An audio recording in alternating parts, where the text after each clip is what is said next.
Ok, hola, buenos días. Mucho gusto, la doctora Riestra. Nosotros le vamos a hablar sobre el tratamiento o el manejo de piggyback en el tratamiento de la sorpresa refractiva. El piggyback no solamente se utiliza en la sorpresa refractiva, sino también en pacientes con dioptrías muy altas que el lente no da, entonces se pueden utilizar los dos, pero nosotros nos enfocamos solamente en una sorpresa refractiva postquirúrgico. Entonces, vamos a presentar al doctor Aaron Corso, la doctora Paulina Fernández, su servidora, la doctora Wendy Riestra, y tenemos el honor de tener como nuestro tutor al doctor Gonzalo González Gómez. Muy bien, la siguiente, por favor.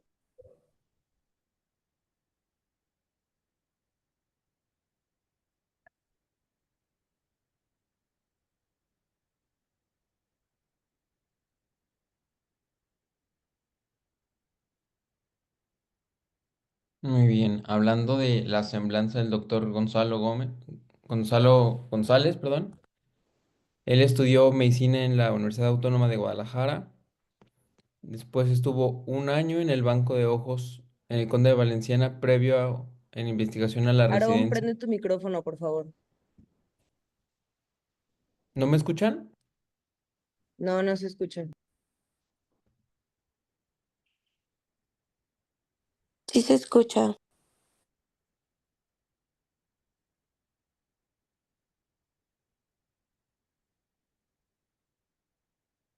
No sé dónde más. Bueno, Sí, Aaron.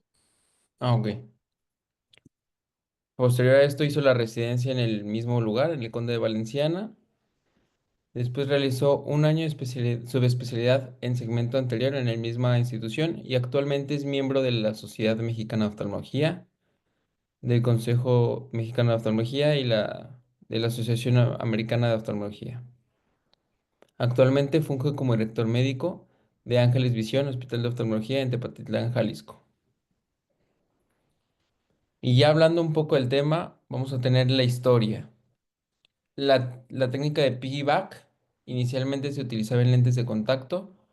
En 1960 inicia Westerhout a escribir la técnica sobre colocar un lente de contacto rígido sobre un lente de contacto blando. Esto porque los lentes de contacto blando tienen una mejor adherencia a la córnea del ojo y entonces provocaban menor molestia en el ojo y podían tener pues una refracción mucho más grande y sumar las dos refracciones. Posteriormente, Guyton y Saunders ya hablan de un piggyback intraocular, usando dos lentes intraoculares al mismo tiempo. Y es hasta 1999 que Guyton y Saunders lo utilizan o empiezan a describirlo para una corrección de refracciones residuales o sorpresas refractivas como implante secundario en un segundo tiempo. Este nuevo lente intraocular. Después, de acuerdo a la CONAMED y a un artículo que encontré, hasta 39.500 pacientes al año tienen una sorpresa refractiva. Considerando que estas instituciones consideran la sorpresa refractiva cuando tenemos una desviación de más o menos 0,58 dioptrías de la que teníamos esperada. Entonces, pues realmente es muy poquito el rango de error que nos dan porque realmente pues media dioptría prácticamente sigue siendo funcional, pero sí ya lo consideran como una sorpresa refractiva o un error refractivo. Y bueno, ¿cuándo va a ser más común esta necesidad de realizar una técnica piggyback o realizar algún arreglo en esta refracción? Va a ser principalmente en ojos largos, más de 28 milímetros. Se encontró en muchos estudios que la mayoría de los ojos que tenían que realizarse un piggyback eran ojos mayores a 28 milímetros. También cataratas intumescentes. Esto va a dificultar el que los estudios con los que hacemos los cálculos intraoculares pues se hagan de una buena manera. Por ejemplo, cualquier aparato del Lion Master, el Argos, no va a entrar en una catarata intumescente y solo vamos a tener pues el cálculo del lente intraocular por ultrasonido. Hay que recordar que el lente de cálculo intraocular por ultrasonido, pues sí es más operador dependiente que los otros. Y finalmente, pacientes con aberraciones corneales o con cirugías corneales previas a la cirugía de catarata. Ujú. Pues esto no incluye, o más bien la gente no incluye pues todos los cortes radiales en las keratotomías radiales, o a veces no incluyen que ya es un paciente con láser, porque el paciente no se acordaba, porque uno no le preguntó, y pues y tenemos una sorpresa refractiva.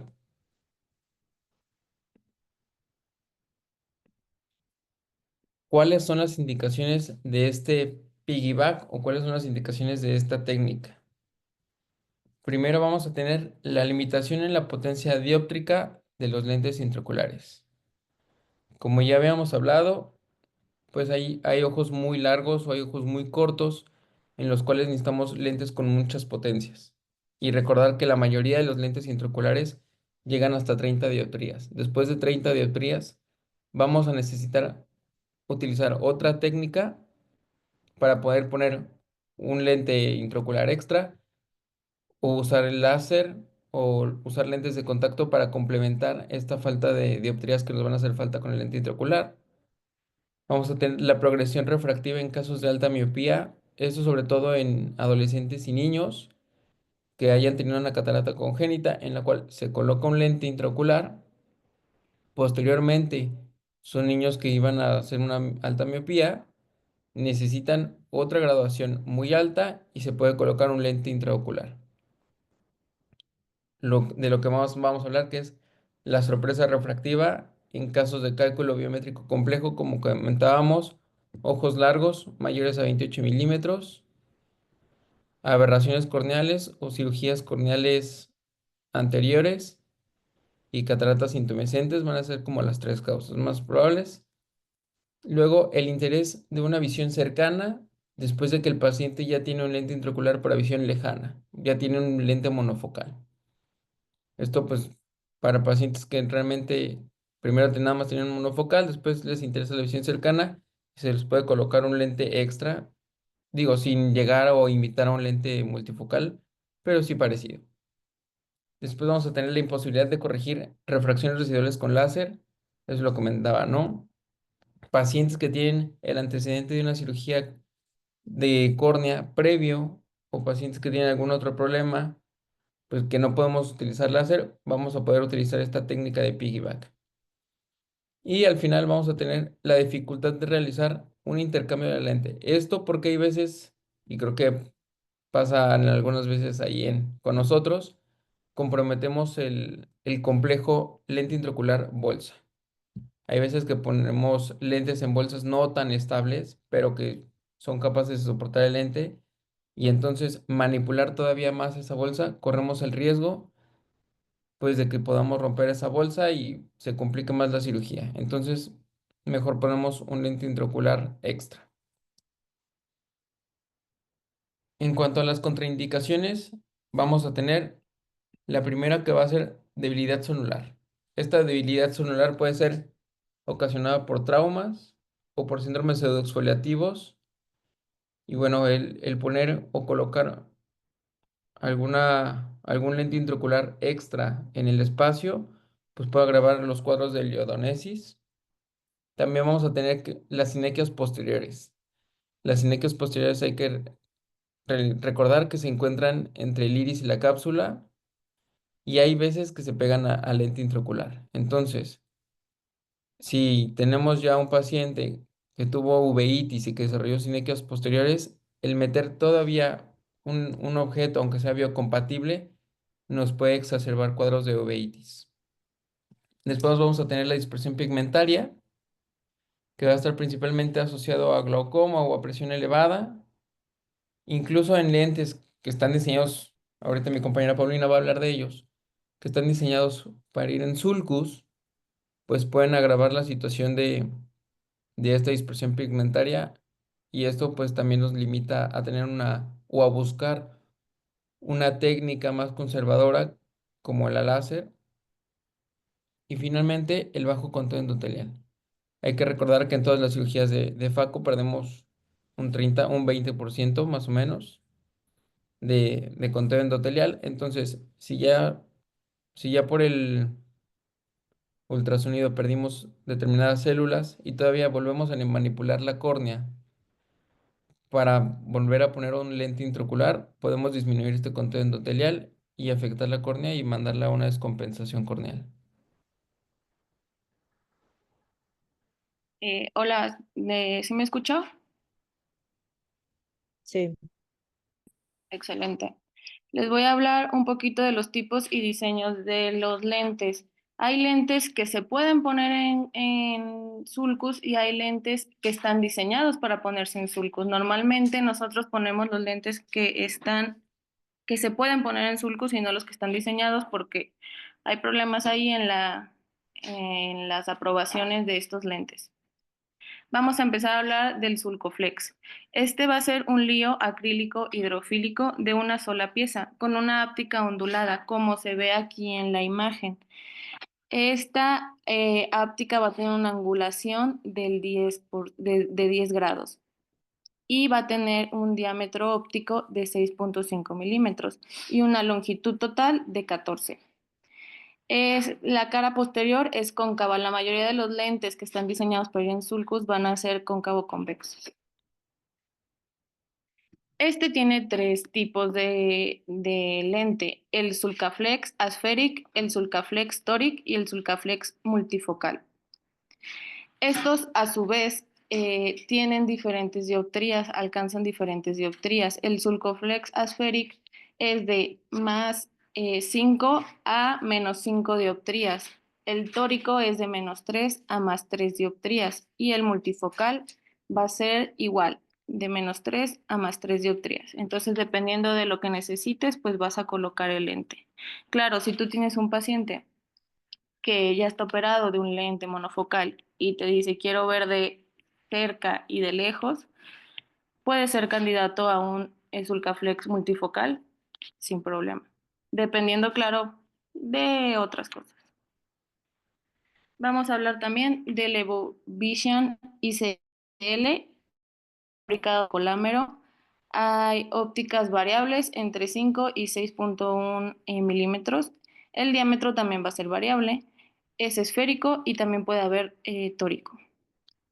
El add-on, que es el más, bueno, el que más leí yo, el más escuchado, es un lío plegable de 3 piezas. Este va a tener un diámetro óptico de 7 milímetros y una longitud de 14 milímetros. Este va a tener elastómeros de silicona, ahorita los vamos a ver, y tiene una angulación de 0 grados. De este tipo de lente de add-on hay demasiados tipos. Entonces vamos a hablar un poquito de los que yo leí. El Secura SPB es un lente monofocal que va en el rango más o menos de los menos 6 a más 6 dioptrías. El Diffractive SPB es uno multifocal. Este va a ir igual, de menos 6 a más 6 dioptrías. El Tórica SPB o el Tórica Diff SPB, este va a ir entre un menos 3 y un más 3 de dioptrías. Este es otro tipo de add-on. Este se llama de primer complemento. Este va a ser una acrílica hidrofílica plegable y de una sola pieza. Vamos a tener un diámetro de 6 milímetros y una longitud de 13 milímetros. Este está diseñado de una forma cuadrada y va a tener 4 ápticas. Estas ápticas, porque ahorita les voy a pasar un video de cómo funciona este lente y por qué está diseñado de esta manera. De estos va a haber 3 tipos. Add-on refractivo, que todos estos van a ir entre un menos 10 y un más 10. Es el que tiene un poquito más de rango de dioptrías para las sorpresas refractivas. El add-on tórico va a tener 6 modelos diferentes, ya no les voy a hablar de eso. Y el add-on progresivo, 3 modelos diferentes. Nada más saber que hay un montón de lentes para escoger. Este es un pequeño videíto de cómo funciona el lente add-on. Ahí están las medidas que ya les dije, de 13.5. Este puede disminuir su diámetro dependiendo de lo que el ojito vaya requiriendo. Como pueden ver, las ópticas son flexibles, entonces pues va a haber menos daño. Déjenme le adelanto. Como podemos ver en los lentes normales o de 3 piezas, pues va a haber una rotación y puede haber ahí un choque con el iris que pues nos puede ocasionar a largo tiempo pues un glaucoma o algunas otras complicaciones. En cambio, este lente pues se va ajustando.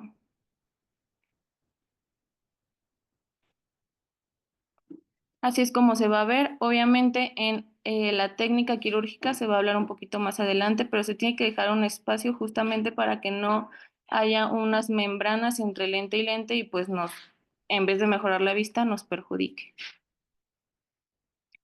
Estos van a ser cómo se ven los lentes. También este lente es menos propenso a la subluxación, por eso les digo, hay lentes que están diseñados para ir en sulcos y hay lentes que pueden ir en sulcos. Como ven, este lente es bastante grandecito, pues lo acomodas igual. Y realmente la técnica quirúrgica se va a hablar más adelante, pero este es un video animado de cómo sería. Haces nada más la incisión, se coloca el lente en sulcus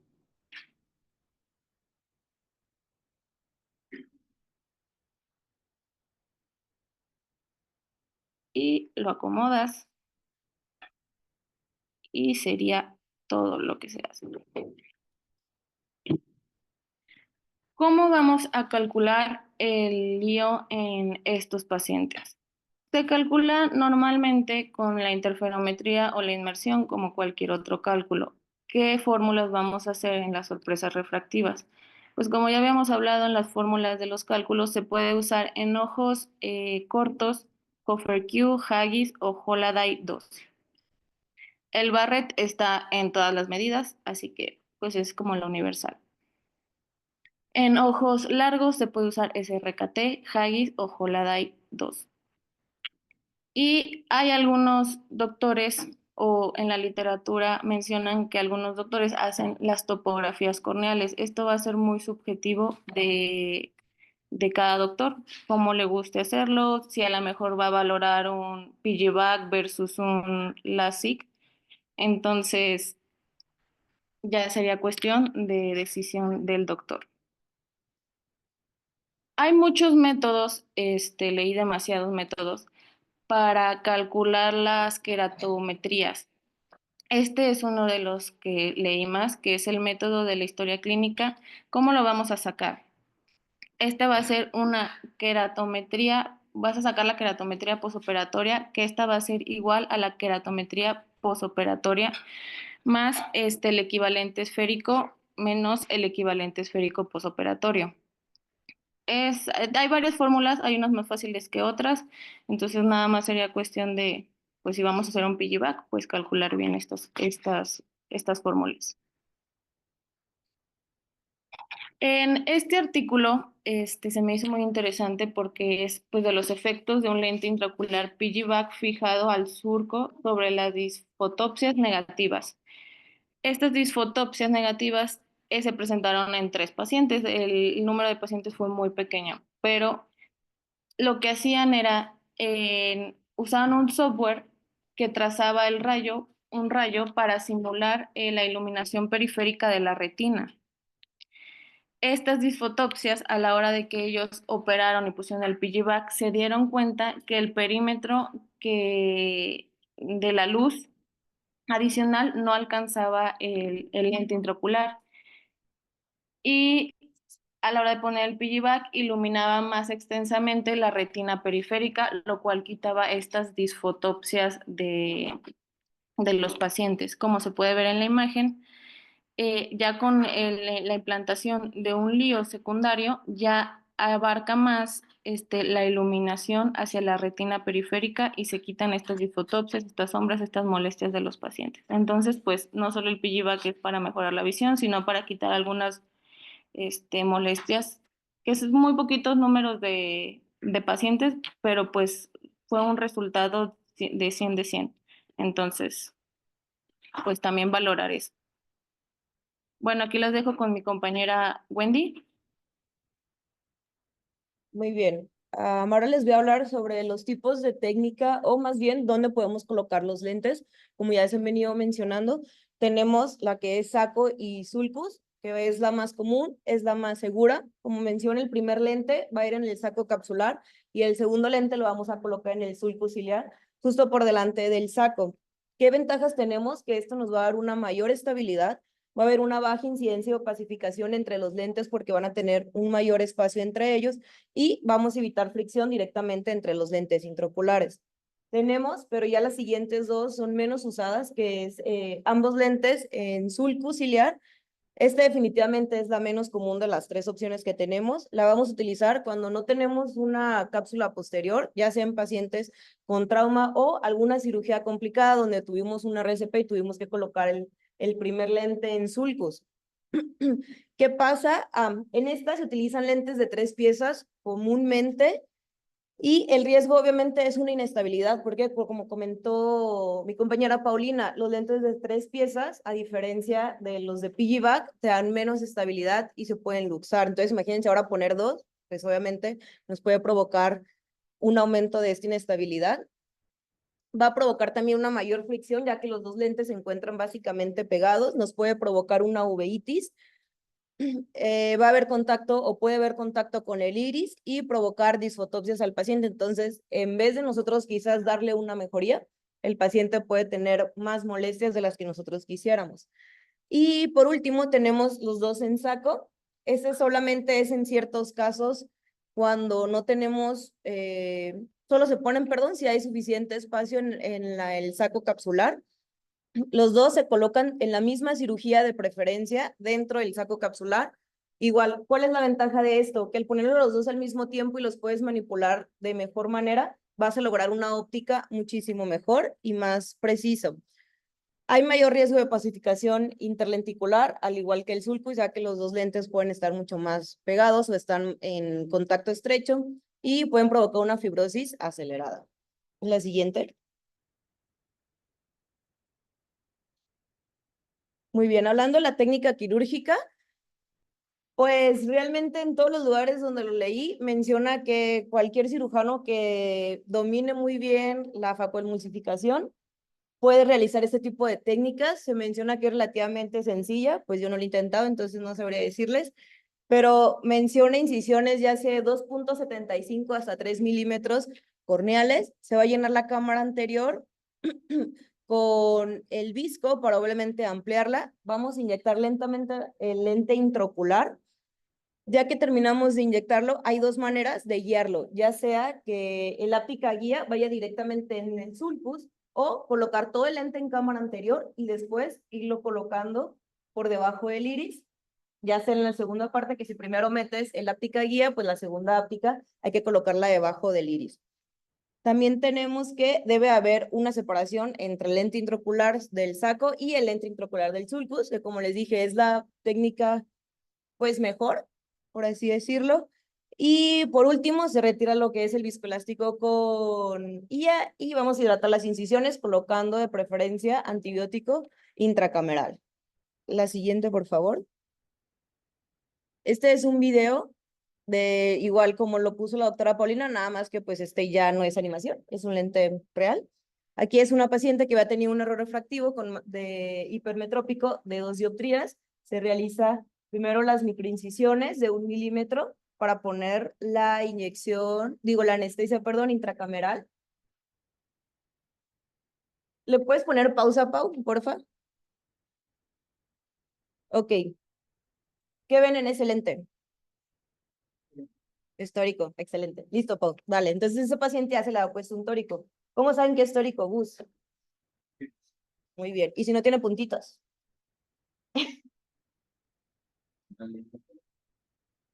¿Quién? Hay unos que tienen una pequeña línea, no es tan perceptible como esos que tienen los 3 puntitos. Puedes continuar, Pau, porfa. Ok, ahora estamos diciendo la incisión, hay lesión de 2.75, pero puede ser hasta de 3. Vamos a colocar el lente intraocular con mucho visco, igual que los que ponemos nosotros. Lo ideal es de que el cirujano lo cargue en todas las presentaciones y artículos, bueno, más bien en todos los artículos que leí, menciona que el lente se carga antes de iniciar la cirugía. No me dan un por qué. Yo creo que es por lo mismo que nos ha dicho el doctor Guillo, que el cirujano es el que es el encargado de cargar el lente. Ahí se pone el lente, es un poquito grande, hay que empujar muy bien la óptica y las ápticas que queden dentro, que no vayan a quedar una afuera, porque igual, si no queda muy bien puesto, podemos romper una de las ápticas, como ya nos ha pasado anteriormente en otro tipo de lente. Adelantamos lo que es el lente. Y aquí ya está por inyectar el lente.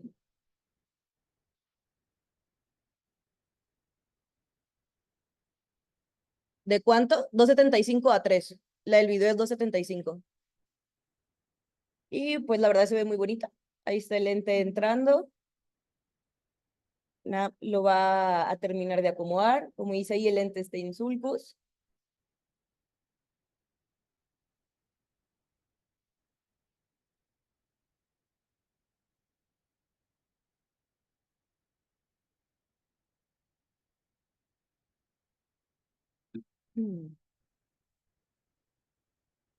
Ya por último está esperando lo que es el viscoelástico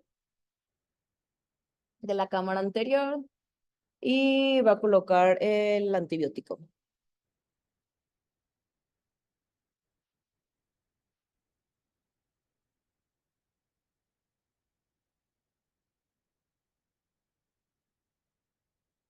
Esta técnica pues es con el lente Piggyback, como mencionó Paulina. Y la siguiente, Pau.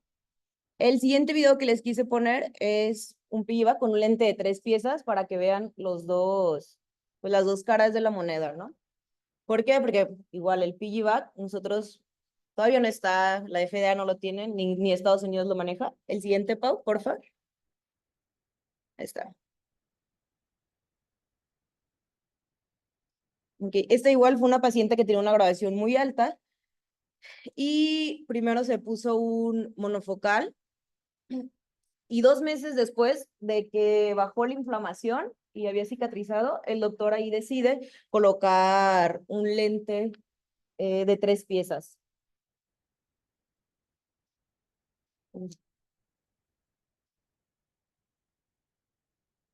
Es la misma técnica, hay que hacer una incisión, más o menos de 3. Mete primero la áptica guiada en sulcus y después en la áptica posterior, la acomoda por debajo del iris.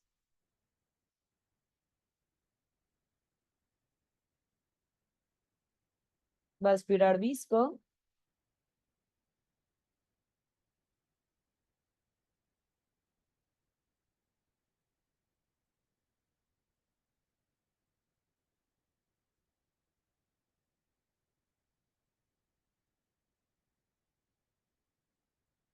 Y bueno, ya está edematizando las incisiones y va a colocar su antibiótico. Terminar de girar bien, acomodar muy bien el lente. La siguiente, Pau. Otro que mencioné en muchos artículos antes de explicarles la siguiente diapo es que, o diapositiva, perdón, que muchas veces los pacientes se operan con un monofocal y en el momento son felices y a los 5 o 6 años dicen, ya me cansé de usar lentes de cerca y les ponen un trifocal. Sí se puede. Sí se puede y es más común de lo que yo pensaba. Lo encontré en muchos artículos, principalmente en una enfermera, la cual no quería usar lentes para canalizar y se le puso un trifocal y la enfermera quedó con un residual de menos 0.25, feliz y contenta. Entonces, si ya tiene un lente monofocal y el paciente tiene el dinero y tiene la manera de que quiere un trifocal, se le puede ofrecer. Obviamente hay que ser un poquito hábiles. En esta imagen tenemos cómo se debería de ver. Este es el lente, pues supongo que sí se ve la lámpara, digo, yo realmente nunca lo he visto, pero ese es el lente que va en el saco, que va, siempre se va a ver un poquito más hacia atrás, y el que está aquí enfrente es el lente que va en el surco. Si pueden ver, en medio de los dos hay un espacio. Tenemos que conservar ese espacio para que no haya una opacificación interlenticular. Y pues bueno, la imagen de abajo es una ilustración básicamente de lo mismo. Entonces recuerden, Piggyback son 2 lentes puestos. Ahorita ya hay lentes específicos para esta técnica. La siguiente, por favor. Como toda cirugía, pues tenemos complicaciones. Entonces, Va a haber un mayor riesgo de inflamación, porque el colocar un lente en el sulcus siempre aumenta el riesgo de inflamación. Y pues a lo mejor va a necesitar más tratamiento con AINES o con esteroides para poder bajar esta inflamación. Dislocación o descentrado. Recuerden, tenemos dos lentes y a veces es difícil que un lente se nos mueva. Ahora imagínense cuidar dos lentes, pues claramente va a ser más difícil. Puede ocurrir conforme pasa el tiempo, entonces va a afectar la visión del paciente y probablemente si no se puede corregir, pues a como lo hace nuestro doctor, que en una lámpara y con una agujita, hay que meterlo a quirófano para volver a hacer otra cirugía y poder acomodar bien ese lente. Y por último, la pérdida de células endoteliales. Obviamente cuando colocamos un lente en el surco ciliar, igual las células endoteliales pueden ser un poquito más con el tiempo. En los artículos que estuve leyendo, se mencionaba que era mínima la pérdida de células endoteliales. De igual manera, no eran tantos los ojitos, es una técnica, por así decirlo, relativamente nueva, no hay tanta información, pero en los ojos que se estudiaron, era mínimo casi nada la pérdida que había al colocar los dos lentecitos. Es muy importante decirle al paciente nada más que pues los riesgos que existen en esta cirugía, hay que platicar muy bien con ellos porque pues también hay pacientes un poquito difíciles y comentarle pues que siempre va a existir esas tres complicaciones que son las más comunes, por así decirlo. La siguiente, Pau, por favor. Ok. Ahora, ¿por qué poner otro lente intraocular en vez de hacer una cirugía refractiva o cambiar el lente? Bueno, primero que nada, para hacer el cambio de lente, recuerden, lo cortamos. Entonces, pues es más fácil meter uno que cortarlo y sacarlo. Al momento de sacarlo, ¿qué podemos hacer? Romper la cápsula, si no tenemos tanta experiencia. Y en cirugías también que ya pasaron mucho tiempo o incluso pacientes que tienen acelerada fibrosis, que hemos visto cómo está el lente ya todo lleno de fibrosis. Entonces imagínense querer quitar un lente que ya está pegado, pues se van a traer la posterior y quién sabe qué más si no tenemos buena experiencia. El cálculo del poder del lente es mucho más fácil porque lo basas respecto a la refracción del paciente. No necesitas saber qué tipo de lente le habían puesto o qué tenía antes, sino con la refracción que tiene el paciente, puedes adaptarle el nuevo lente. Respecto a los láser, bueno, muchos de estos pacientes, para poder tratar el láser, o bueno, para poderles hacer un láser, tenemos que saber qué error tuvimos en el cálculo del lente y qué error refractivo estamos presentando. Si no estamos 100% seguros, al momento de que le hagamos un LASIK o un PRK, muchas veces, que creo que a muchos nos ha tocado, quizás en algún trifocal, que se les hace un LASIK, y aún así no queda bien el paciente. Y ahí estamos que con otro retoque y que esto y lo otro, entonces es muchísimo más fácil que poner un lente que hacer un LASIK.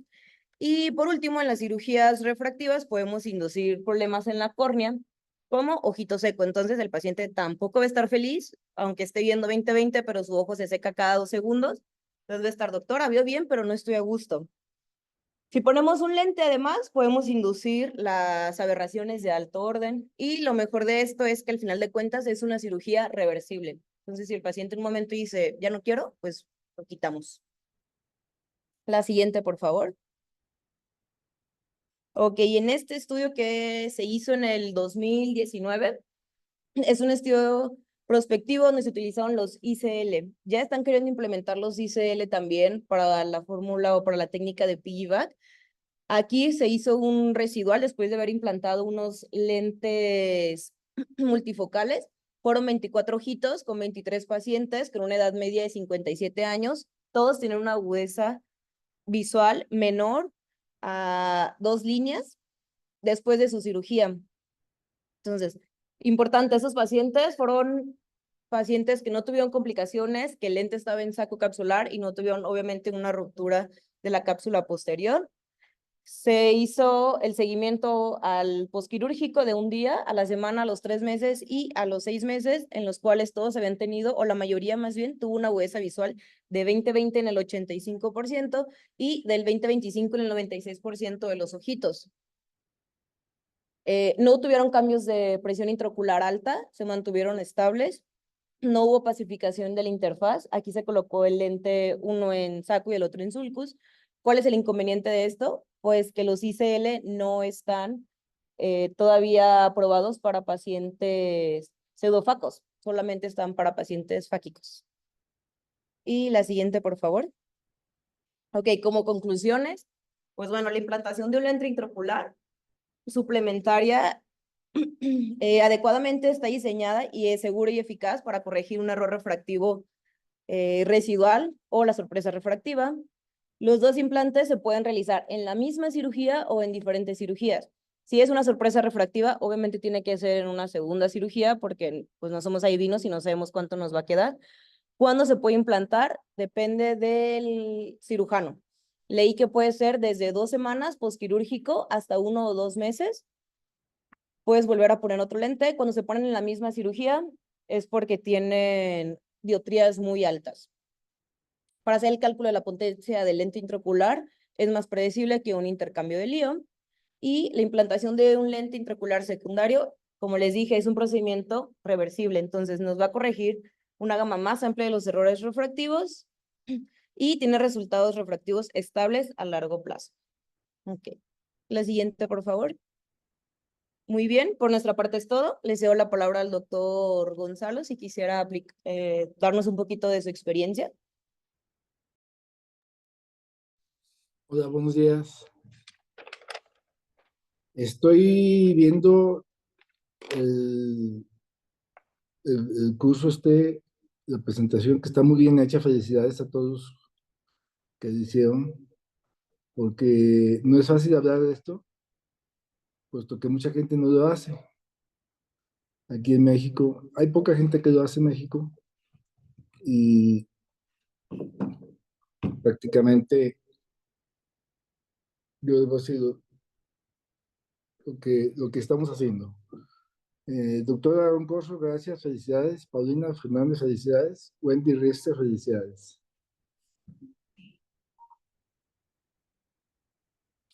No se escucha. ¿Sí se escucha? ¿No? Sí. Sí, sí se escucha. Ah, ok. ¿Cuándo es más común, en qué pacientes es más común hacerlo? En los pacientes que tienen hipermetropía o cálculos de hipermetropía, son pacientes que no es fácil poner un feedback por los espacios que se mantienen en cámara anterior. Hay un ente de Alcon, quiero que sepan, que abarca hasta 40 dioptrías positivas. Y Alcon también maneja dioptrías negativas. En este caso, pues, sería un caso muy excepcional que un hipermetrópico sea más de 40 dioptrías. Los casos biométricos complejos, yo quiero que se acuerden nada más que cuando hagan el cálculo, el lente que va en sulcus, a diferencia del que va en bolsa, es 1 dioptría y media menos. Saber eso también, es importante. La visión cercana, cuando hay pacientes que están operados de lente intraocular asférico en bolsa y quieren visión cercana, la manera que lo estamos haciendo nosotros es poniendo un lente ADD-ON en sulcus. Creo que es una de las mejores opciones. Ok, esto es importante que lo sepan, muchachos. Un paciente que se somete a una cirugía de un lente en sulcus, hay dos opciones, dos cosas muy importantes que hay que ver antes de someter a cirugía. La microscopía especular y el OCT de mácula. Previo a todo lo que piensen ustedes, es lo primero que hay que hacer. Microscopía especular y mácula. Si eso nos da una microscopía especular de 1500 células en delante, háganlo. Sin ningún problema, con mucho cuidado. El intercambio de lente, después de 2 meses y medio a 3, es muy complejo hacerlo. Lo mejor sería en el primer mes, que es lo que yo hago.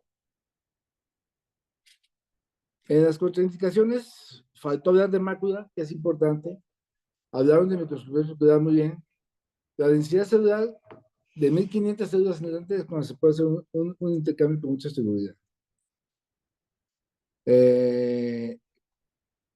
Los tipos de diseños que vamos a poner, es diferente poner un lente en un paciente con ametropía residual postoperado de lente intraocular a un postoperado de láser, de LASIK, por la asfixia corneal que lleva el lente. En el LASIK, si es miope, pues va a quedar una asfixia corneal positiva. Y si es hipermétrope, va a quedar una asfixia corneal negativa. Entonces, dependiendo de lo que salga, con el OCT o con el otro equipo que ustedes tengan, que nos dé la asfixia corneal,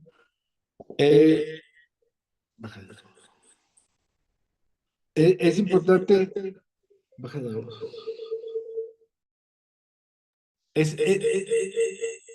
Ocupa el micrófono porque dicen que no escuchan son. Apaga tu micrófono. O sea, miren, cuando van a poner un implante secundario, un piggyback, en un paciente operado de lente intraocular en cama en bolsa, el lente que se pone en sulcus debe ir una dioptría menos, 1.5 menos de lo que se calculó en bolsa. Ahora bien, si es un paciente operado de LASIK hipermetrópico, nos va a dejar una asfixia corneal negativa. Por lo tanto, necesitamos poner un lente con una asfixia neutra para dejar esa asfixia negativa de función del paciente. O si es miope, nos deja una asfixia corneal positiva. Hay que poner un lente que tenga asfixia corneal negativa. Pues es que es un tema bastante largo. Los ICL, yo los he puesto en muchos pacientes posoperados de lente intraocular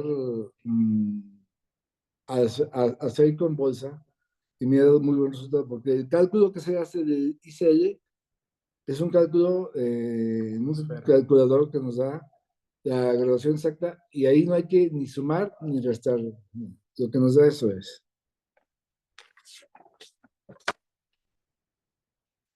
El distribuidor de los lentes Adeon en México es un amigo mío que se llama Roberto Rodríguez, que está en México, y la compañía que maneja es la IMED. Con todo gusto les paso su contacto. Creo que el Adeon es el más indicado, el más efectivo en usar en pacientes que tienen ametropías residuales por su modelo, por su angulación, por su esfericidad. Y bueno, en el 2004-2005 se hizo un protocolo en el Conde con la doctora Marilena Morales de piggyback, porque anteriormente a esos años no había lentes hipermetrópicos altos como el que tiene Alcon ahora o como los que maneja de negativos para pacientes miopes. Entonces, esta doctora empezó a poner en la bolsa los dos lentes que no tenían caso explicar cómo se calculaban, pero se dejaron de hacer por lo que dijo la doctora Wendy, de que los lentes formaban una fibrosis entre lente y lente y se hacía una opacificación corneal, una opacificación de lente, y eso nos causó muchos problemas. Entonces yo descarto lo de poner los lentes en la bolsa de los dos.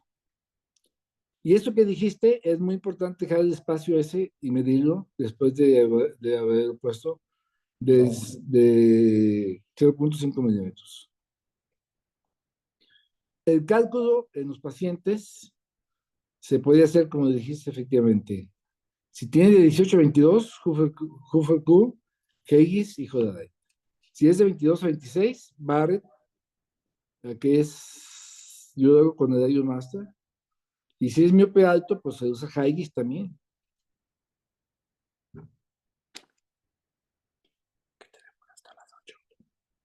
¿Qué hora son? 7:45. Ok. La técnica que se debe usar, yo pienso que es la más segura, es el Adeon, que va en el sulcus, Yo no he puesto ningún lente trifocal en pacientes operados con esférico que después quieren ver de cerca si poner un trifocal. No me he atrevido a ponerlo. Hablé con el doctor Chávez, con Eduardo Chávez, que él fue mi R4 en México, y dice que él tampoco se atreve a ponerlos porque no quedan con un centramiento adecuado. Entonces eso puede causar muchas disfotopsias. Hay gente que sí lo hace, bueno, que se anima, no se ve, pero una persona que tiene un trabajo de oficina o de chofer o de algo importante, creo que es mejor no ponerlo.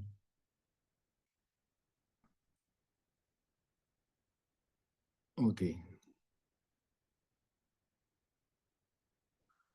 Los lentes, acuérdense que el lente que va en el sulcus, que es de acrílico, el Adeon o de los que hablaron, el Sulcuflex, son lentes de acrílico.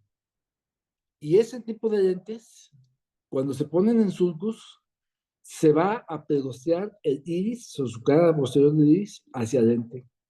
Todos los lentes. Entonces, eso ha sido una de las limitaciones por las cuales se ha decidido mejor no ponerlos, porque ha hecho que haya, ¿cómo se dice? La pupila, Sin X. no, pupila, bueno, total. Hay una irregularidad de la pupila porque no se dilata ni se contrae después de cierto tiempo que se pega. Todos los lentes de acrílico se pegan hacia el iris. Entonces, por eso muchas gentes, cuando hablaste de las de 3 piezas, en el monoplaza de acrílico, eso creo que es más seguro ponerlo, porque las patas no se sinequen hacia el ángulo, pues.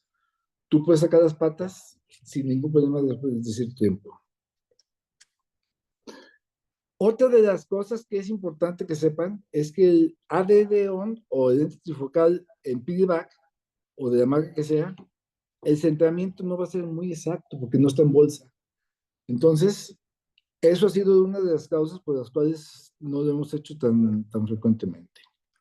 Y es importante pues que chequen la mácula, además de la microscopía especular, antes de implantar el lente.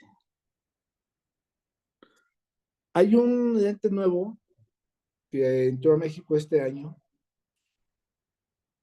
que se los quiero compartir, que vamos a empezar con un protocolo de esos. Es un lente diferente al ICL en el material, que este lente es un lente IP-ICL. Es de acrílico, a diferencia de ICL, que es de colámero. Este lente, pues, parece que nos da muchas opciones. La forma es el mismo la forma que el ICL, y hay lentes para miopía, para hipermetropía. La gama de refracción que tiene es muy amplia, de neutro a menos 30 dioptrías en los miópicos y neutro a menos 15 dioptrías en los hipermetrópicos. Algo muy importante, el espesor de este lente es de 80 micras, a diferencia de los lentes que tenemos, que usamos el AD-ON, que mide 250 micras o algo así. Este lente, hay lentes tóricos y hay lentes asféricos. Además, hay lentes que se pueden poner como trifocales. El blanco maneja una variedad amplia desde 11 minutos hasta 14 en 0.25. De pasos de 0.25.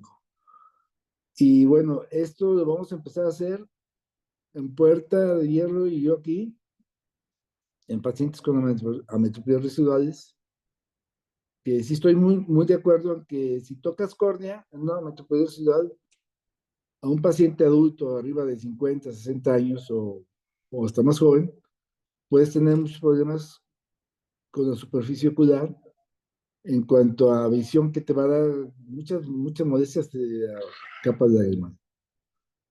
¿Qué más podemos decir? Creo que es todo. Es importante que vean, muchachos, este lente nuevo es IP-ICL.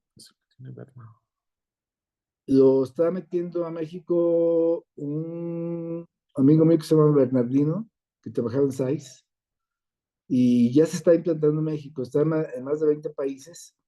Es un lente que pues parece que tiene mucha aceptación porque su costo de lente es entre 800 y $500 más económico que el ICL. El ICL cuesta cerca de 28,000 pesos y este lente cuesta 14,000, 15,000 pesos. Entonces, creo que puede ser una buena opción. Para mí creo que el AD-ON y este lente y el ICL son los tres que se pueden usar prácticamente con más confianza. Creo que hay mucho que hablar de esto, pero es un resumen corto. Vamos quiero decirles que córnea y mácula, antes de hacer cualquier cosa, ver mácula y ver córnea. Córnea, si tiene más de 1500 células, adelante. Y la mácula, pues está bien. Lo que estamos haciendo también, para que sepan, cuando ponemos el lente en la bolsa de un paciente virgen que tiene catarata, que va a ser para la catarata, la posición del lente que estamos dejando es nasal, temporal, los dos ojos. Y eso nos ha dado mucho menos disfotopsias. Ha disminuido muchísimo. Pues felicidades por este tema, que es un tema muy, muy controvertido y muy difícil de abarcar. Muy buena presentación. Yo me gustaría que checaran ese tipo de lente, el IPSL. Lo vende Bernardino, les paso el contacto con Gonzalo. Y bueno, pues felicidades por su buen tema. Muchas gracias, Doc. Si tienen preguntas, con todo gusto, ¿eh?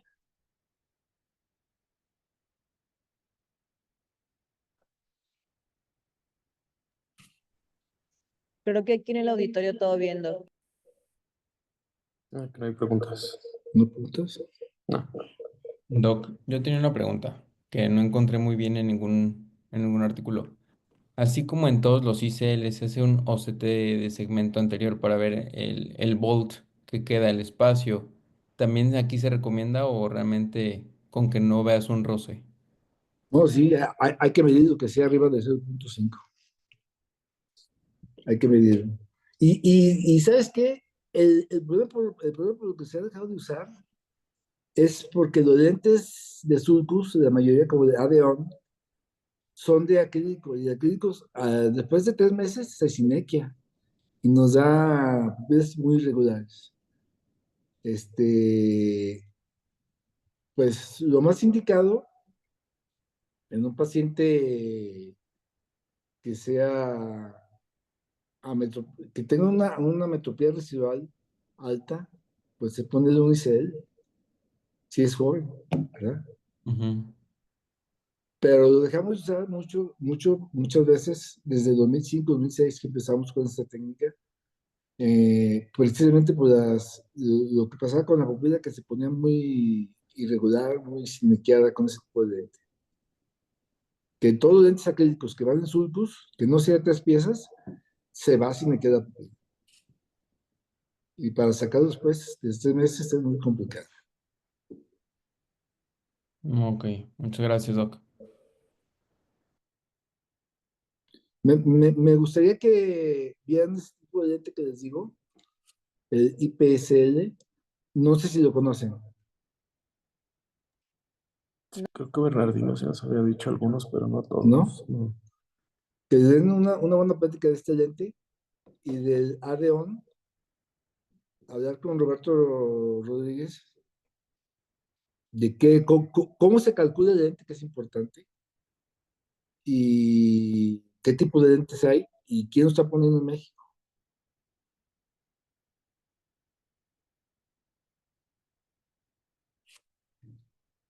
¿Otra cosa?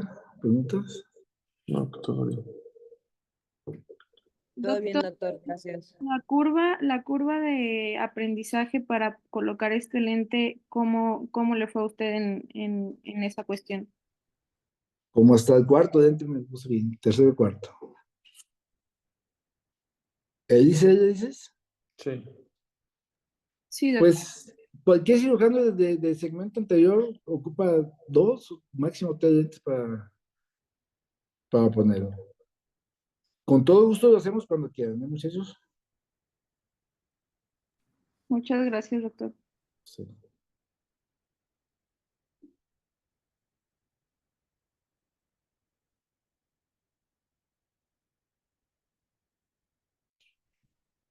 Muy bien, doctor. Pues muchísimas gracias por apoyarnos en la sesión. Espero que haya servido de algo. Claro que sí, doctor. Gracias. Bonito día. Igualmente. Gracias, buen día, buen día.